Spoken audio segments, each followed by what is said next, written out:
Hey everyone, welcome back to K-Korner, the channel where we dive into the wild world of entitled people and their unbelievable stories. Hope you enjoy it, and without further ado, let's go. I had to fly to San Diego for work last week, at 30-ish weeks pregnant. Bear with me, I know Reddit hates pregnant people, but I really think I handled this one the right way.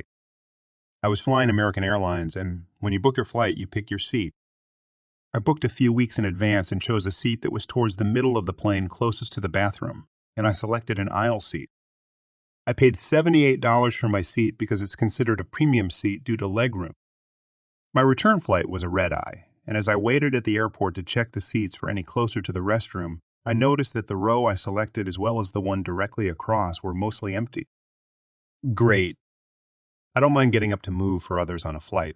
I usually would take the window seat, but due to being so far into pregnancy, I was advised by my OB to get up everyone, 2 hours, and walk around to avoid the risk of blood clot. She also wanted me to drink a lot of water on the flight, hence the proximity to the bathroom. Because of this, I booked an aisle seat, partially for convenience, but also so I wouldn't have to bother or potentially wake sleeping passengers on an 8 or reday everyone, 2s to walk around or pee. Like I said, I paid a fee for this assigned seat. So boarding happens, and I see that the flight has filled out a bit, and now there are no empty seats in either row. No issue. I've made the necessary accommodations, and I'm not relying on empty seats on anyone else to do any type of switch. So this doesn't impact me at all.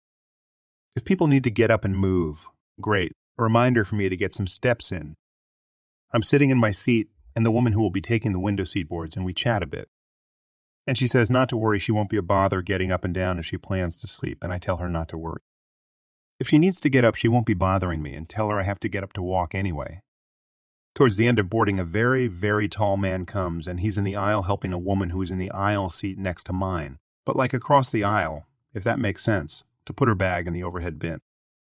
At this point, I have my AirPods in, but I'm on alert as I'm aware there is someone in the middle seat, and I'll have to get up and let them in. It becomes apparent that this man has the middle seat in my row while his wife has the aisle seat next to mine, so I initially sat right between them. I pull out my headphone and offer to switch aisle seats so they can sit next to one another. There is a bit of a language barrier, and she gestures next to her at a boy, maybe 8, 10 years old, and says this is her son, and she doesn't want to leave him alone in the row. So I nod and say, okay, totally makes sense, and stand to let her husband jaunt to the middle seat. Here's where I was called entitled. The man asked for me to switch with him so he can sit next to his wife. Thinking maybe it didn't register to him that I'm pregnant, I jokingly gestured to my very obvious bump and explained the bathroom and the frequent walks. He says he doesn't mind, he will get up. I said, no, I'm sorry, I paid for the aisle seat so that I would be able to get up and move freely as needed during the flight and not have to disturb anyone. He again insisted that he needed to be able to sit with his wife and child, and I suggested they speak to the flight attendant about moving seats. The Fae obviously didn't have much of a solution for them, so they spent the entire flight leaning across me to talk to one another, passing drinks and snacks across my lap, blocking my laptop screen, and getting up and down frequently to make me suffer. Fine, whatever, doesn't bother me. However, when there started to be a frequency of elbows to my baby bump during their discussions, I let the Fae know what was going on, and they were told to stop reaching across me. My husband says I was entitled and playing the pregnancy card. Is he right? I was trying to keep things to 2 posts, but I realized while compiling everything that part 2 was just too damn long. So I've divided it into a part 3. For those who commented en masse to get cameras, I will when I can afford it. I'm still in financial recovery from buying a house last year. And as far as I know, good cameras need a decent computer to record to. And I don't have anything more than a 3-year-old laptop that runs Windows 10. Yes, I'm aware of doorbell comms. That will be the first kind I get. For those who kept saying that I should have just gotten my brother and Sil arrested, the only reason I didn't was because they are parents. Their kids need them. And if Dan was arrested, he'd likely lose his job. And without that, his family has no money. And Sil has an only months-old baby right now. Neither of them need to end up in jail. But you don't need jail for revenge. Police can help, yes, but I got payback without filing a police report. Would I be this merciful again? More than likely not, and they know it. I decided to wait on making an account and posting until after the new year, just in case more stuff happened. And it did. As previous readers know, my sister-in-law was making passive-aggressive posts on social media that were obviously directed at me, especially after sister-in-law had her fourth baby in November. She was posting the same repetitive nonsense over and over again. She just found semi-clever ways of rewording it. But she pretty much kept regurgitating that she was tired of living with my parents, that there isn't enough space, she needs her own house, blah, blah, blah. I know I sound dismissive, but live through what I have with these people, and you'd be ready to sarcastically play tiny violins in front of them too. They're just that bad. And since I waited until January to make an account, more happened just like I thought. I stated before that I'd invited half the family for a Christmas Eve party at my house. And everyone I invited all came, even though it was a fairly long drive of around 3 to 4 hours for them. But they wanted to come and show me their support. I was praised by them a lot for how hard I'd worked to get a house on my own, and that they were sorry for everything I'd went through. I was asked why I didn't just take my camper and drive the 3 hours back to them, instead of living pretty much homeless for so long. And I had to sheepishly admit that I was very attached to living around here, and I had my best employment opportunities in this area. My hometown doesn't have a lot of great job opportunities in my field, if any at all, and I wanted to make my own way as much as I could. An answer they overall accepted. We moved on to having a rather nice party. The best I'd been in years. Some relatives even brought CDs of great Christmas albums. And I have to say, the one my uncle brought of Hurls was my favorite. He sings Christmas songs like no one else I've heard. It was a grand and happy time. I felt like for once I could just forget my past issues and enjoy the moment. But I wouldn't be writing this if it had stayed that way. About 2 hours into the party, who showed up? My parents, brother, and sister-in-law popped in trying to look all smiles. They didn't even knock. Just walked right in my front door like they were meant to be there. I shut off the music and told them to leave immediately. They begged to stay and said they brought gifts. One of my uncles stood up and yelled at them before I got another chance to speak.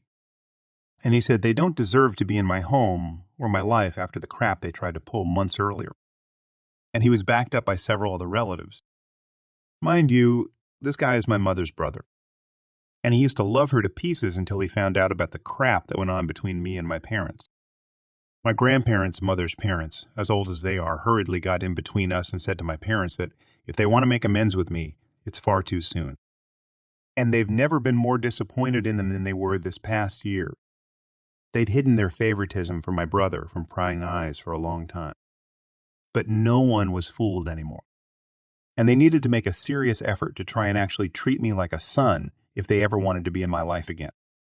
Then they turned to Dan and sister-in-law and said they've seen the repetitive nonsense sister-in-law keeps posting about. They're tired of it, and to just let it go already. My house will not become their new home. Sister-in-law went back to her old standard of crying and had a pity party about how she should be the one living here and not me. She plopped down in a chair to have a tantrum and say it wasn't fair I got this house to myself when I have no family of my own, and she has 4 kids that need more space. And she just wanted a better place to live in and feel like a real mom.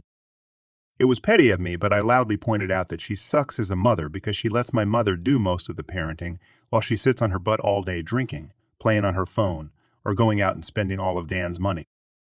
And she has the nerve to complain about it. I even joked that I'm surprised her baby doesn't get drunk from her breast milk since she drinks so much booze, which I admit went a bit too far and I got some stares. And Syl demanded to know if I was calling her a bad mom. I said the evidence speaks for itself. And if she wanted to be able to afford to move out of my parents' house someday, then she needs to put her college degree to some use, get a job, and learn to save money. My mother already does most of the child care for my brother's kids anyway, so she'd have plenty of time after her baby gets a little older. My brother's eldest kid, who's 7 years old, ran up to start kicking and screaming at me for yelling at his mom. And he kept at me about how his mom said that I was the bad guy who made her cry and didn't let them live here. That's when my brother grabbed his son to pull him away. But all the other relatives jumped back in, and this sort of turned into a family intervention against my sister-in-law and brother. She was crying, her new baby was crying, her kids were crying. Hell, even Dan was very nearly in tears from the verbal lashing he was being assaulted with. He ended up just sitting on the ottoman I keep shoes in by the front door and looking like a complete wreck. He couldn't look anyone in the eye. He couldn't even say 2 words to me. Not with a whole house filled with angry people, ready to judge him if he tried to let out his inner golden child again. If they weren't there to get in his way, I'd bet this would have ended up a repeat of when he tried to order me around to try and take my house months earlier. By this point, though, he'd been so thoroughly humiliated that his and my parents' reputation in the family was completely destroyed because the masks were all now off now. Soon after, my parents, brother, and sister-in-law all left in defeat. The party resumed, and we all avoided speaking of what just happened for the rest of the evening. Since most of the adults had been drinking, everyone stayed the night in my house. I even let some of them sleep in the camper so there'd be enough space. I admit it also makes a good guest house. My relatives all wanted a tour earlier as well, and they said they couldn't believe I'd been living in it for around 2 years.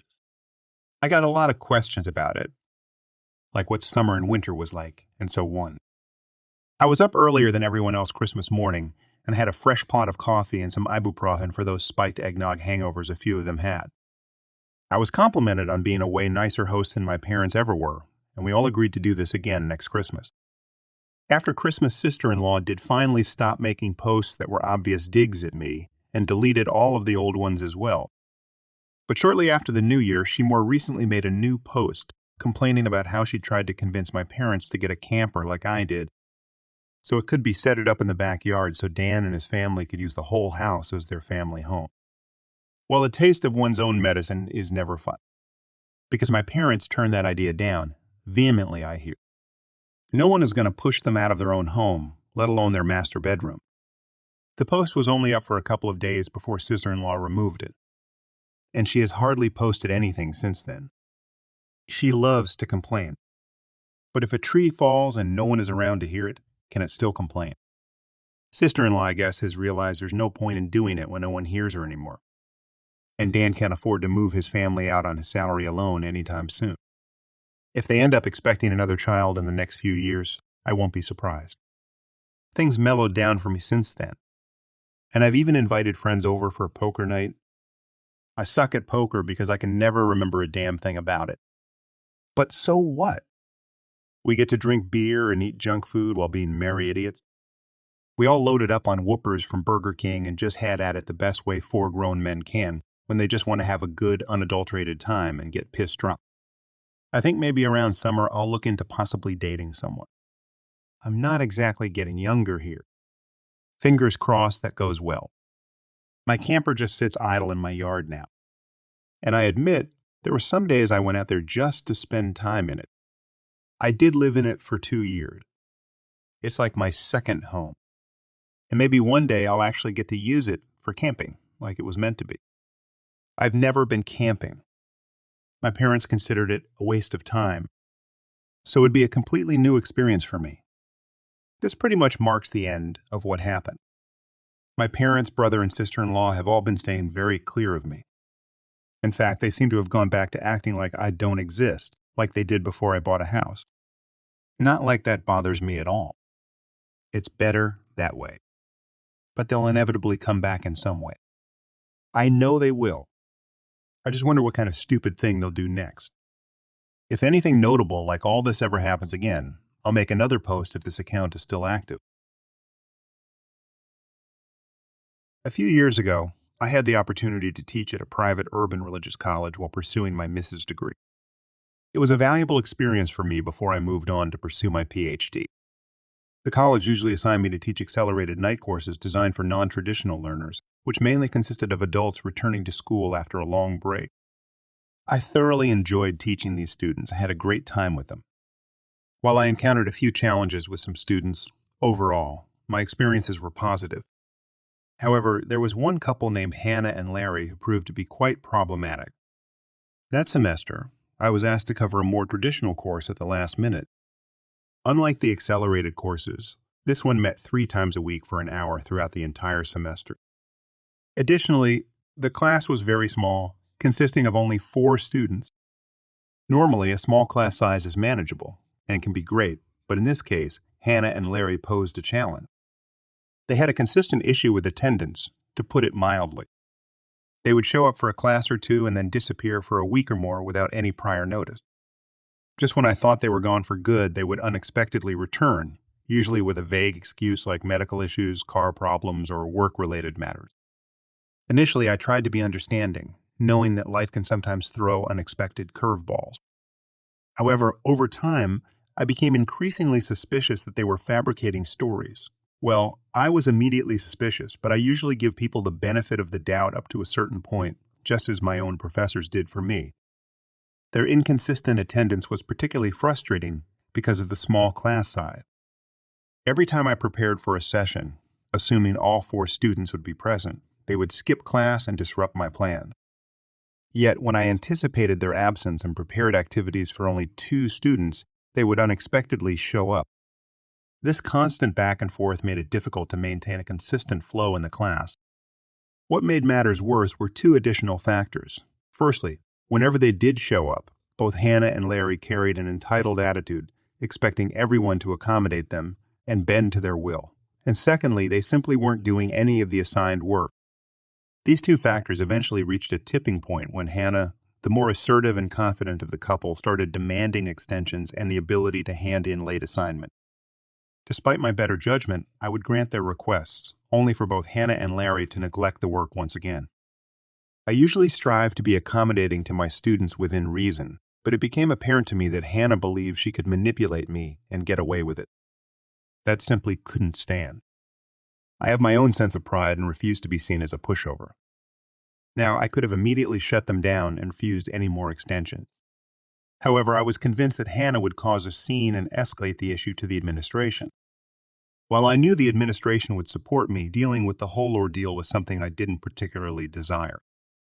At that time, I was already overwhelmed with my second Mrs. degree and 2 other jobs. I was incredibly busy and hadn't even planned on teaching that semester. I only agreed because they needed someone. Moreover, being an easygoing person, I have my limits. I was genuinely angry by this point, but I also possessed a somewhat twisted sense of humor. If Hannah wanted to think she had me under her thumb, then so be it. I would provide her with enough rope to hang herself. For the next few weeks, whenever she requested an extension, I would smile and say, sure. However, deep down, I chuckled, knowing very well that nothing would be submitted. Each time, I would write emails to Hannah and Larry, reminding them of the new deadline. Having written records is crucial, my dear students. Eventually, we reached the final exam. Having not seen the couple in several sessions, I was genuinely surprised when they stumbled into class to take the test. As expected, they failed, but there was nothing I could do about that. To my surprise, Hannah approached me in front of the class and asked for another extension. With my most authoritative teacher voice, I expressed my disappointment. However, I agreed to her request, acknowledging that life can be unpredictable. Nevertheless, I made it clear that I would be posting the final grades the following weekend, and the absolute latest I would accept any late submissions would be Friday at 11:59 p.m. As soon as the clock struck midnight, my books would be closed. I asked them both if they understood, and they feigned a semblance of seriousness as they assured me they did. I sent them an email to confirm everything, ensuring there was a written record. With that done, I sat back and started grading the finals over the course of the week. It wasn't that much work since there were only 4 exams. Although there was a risk that they would follow through and submit their work, I felt quite confident at this point that it wouldn't happen. Friday night arrived, and since I had finished my other jobs for the day and completed my own schoolwork, I decided to reward myself with a few beers and indulge in some video games to unwind. At a certain point, I glanced at the clock and realized it was midnight. I leisurely opened my email and sent a reminder to everyone that the submission window had closed. If I granted an extension, it had to apply to the entire class. I wasn't playing favorites, not that anyone else needed it. I cracked open another beer, let out a villainous laugh, and continued with my game.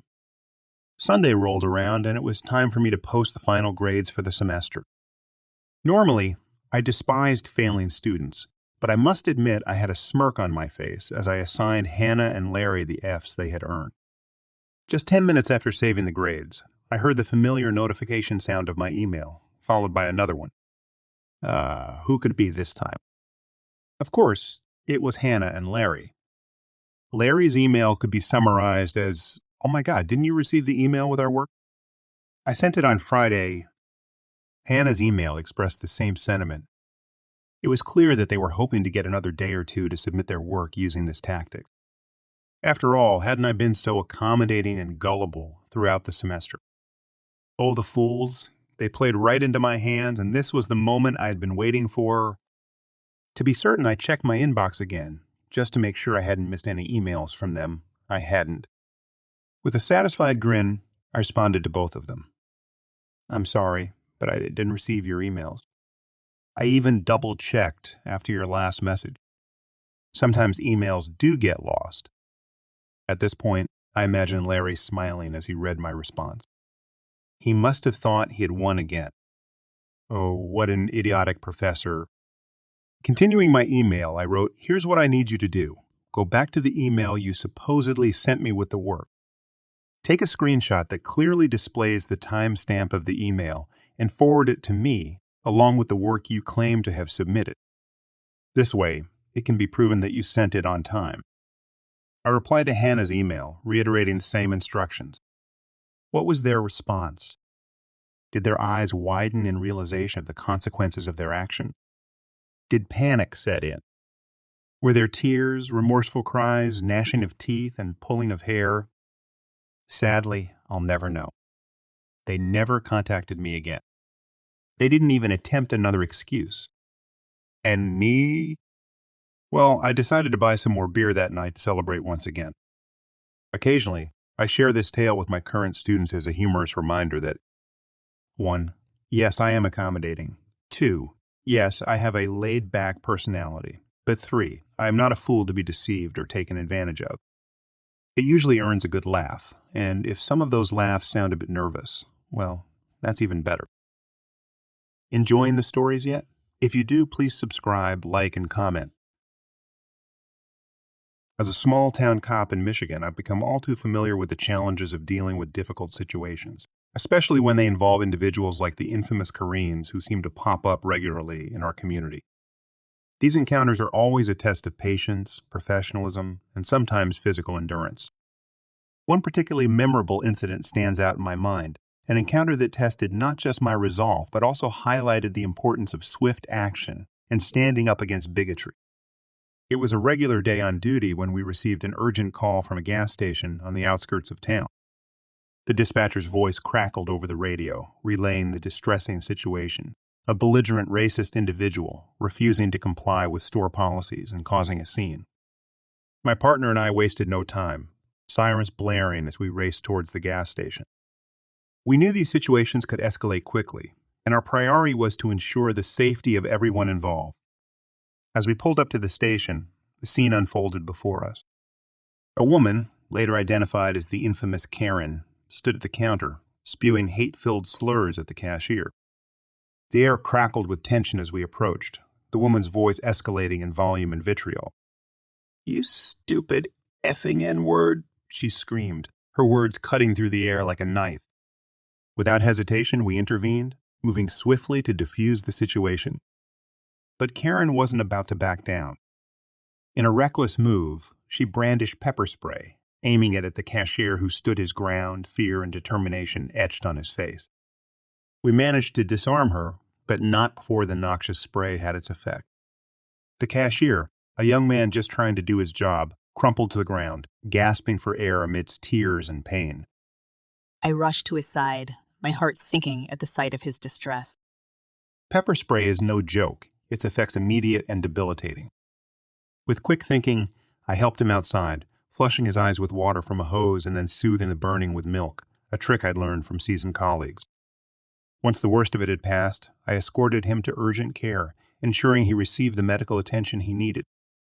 It was a relief to see him recover relatively quickly, though the emotional scars of the ordeal would likely linger. Meanwhile, Karen was in handcuffs, her tirade silenced by the reality of her actions catching up with her. My partner read her rights, and she was promptly charged with assault, a small measure of justice for the havoc she had wreaked. In the aftermath, I learned more about what had transpired before our arrival. The cashier had simply been following store policy requiring customers to wear masks for the safety of everyone. Karen, in her entitlement and ignorance, had refused to comply, escalating a simple request into a full-blown confrontation. The young cashier had stood his ground, facing not just a stubborn customer, but also the ugly face of racism and prejudice. His resilience in the face of adversity was commendable, a testament to the strength of character that often goes unnoticed in everyday heroes like him. Reflecting on that day, I couldn't help but feel a mix of emotions: anger at the injustice, pride in my colleague's swift response, and a renewed determination to combat bigotry wherever it reared its ugly head. The incident served as a reminder that behind every badge is a person driven by a sense of duty and a desire to make a difference, no matter how small the act may seem. And while Karens may come and go, the resilience of those who stand against them shines bright, a beacon of hope in an often tumultuous world. So this happened to me years ago, 1985.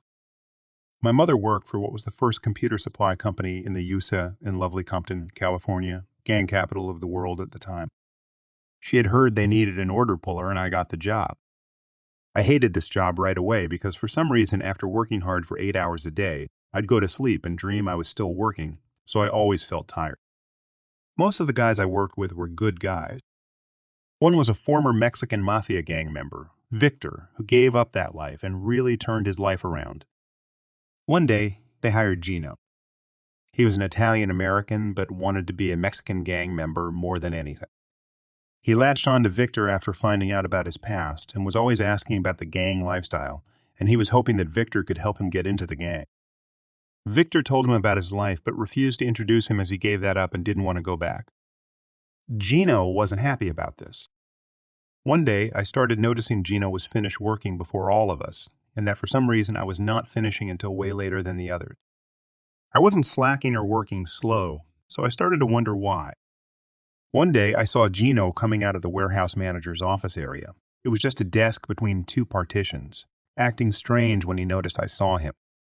We were given our stacks of orders for the day, and I noticed that mine was double the size of Gino's. I figured out he must have been putting his orders in my stack before the manager gave them out, but had no proof.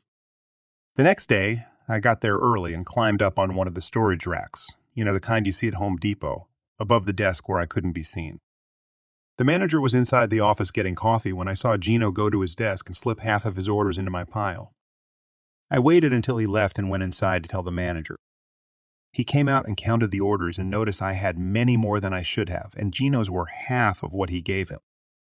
When we all got together to get our orders later, all of them had a few extra in them, and Gino was gone. He got fired for what he did, but to make matters worse, he told Victor that he was coming back to kill me for reporting him, and Victor advised I leave because he knew he was serious, and that Gino wanted to have something like a killing on his reputation for getting into a gang.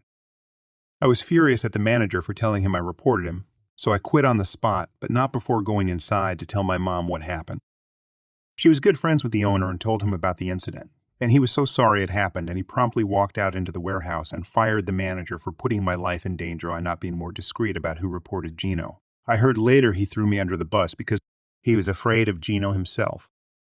Fast forward a few months, and I had a better job working at a well-known amusement park. One night, the local Los Angeles channel had a special on gang violence that I watched.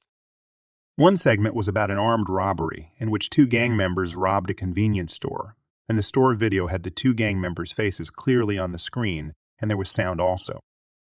They not only robbed the store, but the one gang member shot and killed the clerk for no reason. Guess who that gang member was? Gino. I recognized him by his face, tattoos, and voice. At the end, they said it was still unsolved and to call the LA County Sheriffs if there was any information. I called immediately and 2 detectives came by the next morning. A few weeks later, the detective called me to thank me because they not only arrested him, but got the other guy too. Dumb Gino even had the murder weapon on him when arrested. They contacted me a few months later to inform me that Gino and his friend both got life without parole. Before diving into the story, let's set the background. I took up a job at a precast concrete company during the transition from high school to college.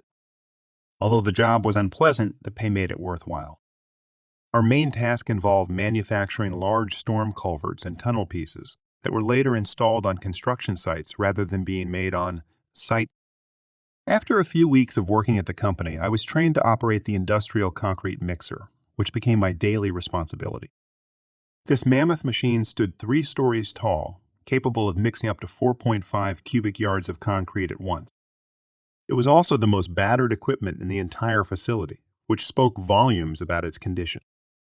Operating 6 days a week, 2 shifts a day, the mixer never received maintenance because the company couldn't find technicians willing to work on Sundays, its only non-operational day. Consequently, the machine was in dire need of servicing. The only positive aspect was the automated weighing and feeding system for the materials. All it took was a push of a button to initiate the process. The most common issue we faced was the inadequate sealing of the bottom release door. The door would be slightly ajar, causing all the water to leak out and leaving us with a useless, lumpy mess that had to be discarded in a scrap hole. If this occurred, we had to swiftly empty the mixer before the concrete started to harden inside. Thankfully, this happened only once during my time there, but it took an entire shift to chisel away the hardened material. To avoid such incidents, we made a mark on the sliding door to indicate the correct position for sealing. Now, let's explain the manufacturing process. We began by constructing a cage made of rebar and anchor points on a base, surrounding a core. A form was then bolted around it. After the quality assurance QA personnel approved the structure, we filled the form with concrete and left it to cure. The curing time varied depending on the ambient temperature, with higher temperatures resulting in faster curing. Once the piece reached the appropriate level of hardness, it was lifted off the core using a crane. This process was repeated until the required number of pieces was produced. Another noteworthy aspect was the color-coded hard hats. Each roll had a specific color assigned to it. For instance, blue denoted plant supervisors, green represented K personnel, and red indicated the foreman. For regular workers, there were 2 color options: yellow for those who were inexperienced or less skilled, typically newcomers or less capable individuals, and gray for those who were proficient. About 5 months into my tenure, I had earned a gray hard hat, signifying my competence. Now, onto the story itself. Our plant was falling behind the production rate of another facility owned by the company. In an attempt to catch up, we were working 10 to 12 hours every day. Usually, multiple pieces were manufactured per form per day, 2 to 4. However, in our plant, we were struggling to produce even 1 or maybe 2 pieces per form per day. To identify the cause of this issue, the company's owner decided to send an executive from the main office to observe and time each section of our manufacturing process. This decision seemed rather foolish, considering the critical role temperature played in concrete curing. Our plant was located in an unheated warehouse in a state bordering Canada, while the other plant enjoyed the warm climate of Florida. It should come as no surprise that our production was slower. Before the executive's arrival, during the shift meeting, our foreman explicitly instructed us to follow the executive's directions, but otherwise keep our distance from him. Quite an unusual instruction, to say the least. The shift proceeded as usual, with us constructing cages and bolting forms. Around 6 hours into the shift, I climbed up to the platform on top of the mixer and was greeted by the executive, who was wearing the shiniest white hard hat I had ever seen. He was also clad in office attire, including black dress shoes. It was an odd sight to witness in a concrete plant, and he appeared utterly bored. He asked me if I was looking forward to the end of the shift in 2 hours or so. I replied that, assuming no issues arose, we might be able to leave in about 4 hours. The executive's face dropped, and he mumbled something that I couldn't quite catch. While performing the pre-checks on the mixer, I noticed that the bottom door was once again not closing properly. I shouted down to the plant supervisor, informing him about the door's faulty seal and explaining that the machine would be out of commission until I fixed it. Typically, this involved chipping away the concrete residue left by the previous shift, ensuring the door closed properly. In response to my announcement, the plant supervisor hurled a few choice words towards the mixer, then stormed off into his office. The executive inspected the door and claimed it looked fine. I insisted that it frequently failed to seal and pointed out the mark indicating the correct position. I went to fetch the necessary tool, a braking bar welded onto a rebar shaft which I kept underneath the mixer. Instead of going through the hassle of finding an air gun and going through confined space lock and tagouts, I could now simply stand on top and chip away at the concrete until the door moved freely. Upon returning with the tool, The executive told me that the seal was fine and instructed me to run it. I reiterated my concerns about the door's sealing issues, asking if they were certain about proceeding. They replied affirmatively, so I started up the mixer. As expected, the mixer released a cloud of silica into the air. With the water draining out from the bottom, the dust situation was about to worsen. I offered the executive an extra mask I had, but they assured me they would be fine. Well, it was their lungs, not mine. Simultaneously, I noticed the plant's heavy equipment operator entering the building. I caught their attention and signaled for them to bring the front loader. They gave me a perplexed expression and silently mouthed, "Why?" I pointed at the mixer, repeated the gesture, and they threw their hands up in resignation before turning away. The front loader arrived just in time to prevent the mess from partially hardening inside the mixer. Consequently, the cleanup became a simple process of dumping the concrete into the loader's bucket, then transferring it to the scrap hole and rinsing out the mixer. Once the immediate mess was dealt with, we resumed the shift after I'd chipped away the concrete and fixed the door, enabling it to seal properly once again. We didn't waste much time, perhaps only an hour. When the foreman inquired about what had happened later during the shift, he couldn't contain his laughter for the rest of the day. The plant supervisor approached me afterwards, asking for an explanation of what had occurred. He reassured me that he didn't hold me accountable for that dumb jerk's mistakes, since the executive had explicitly instructed us to follow his direction. As for what transpired in the parking lot, the plant supervisor never disclosed any details. I can only speculate that it resulted in angry phone calls and a significant waste of concrete. Thanks for joining us. If you enjoyed the video, don't forget to hit the like button and subscribe for more captivating stories. Share your own experiences, opinions in the comments below, and let's keep the conversation going. Until next time, stay tuned for more epic tales.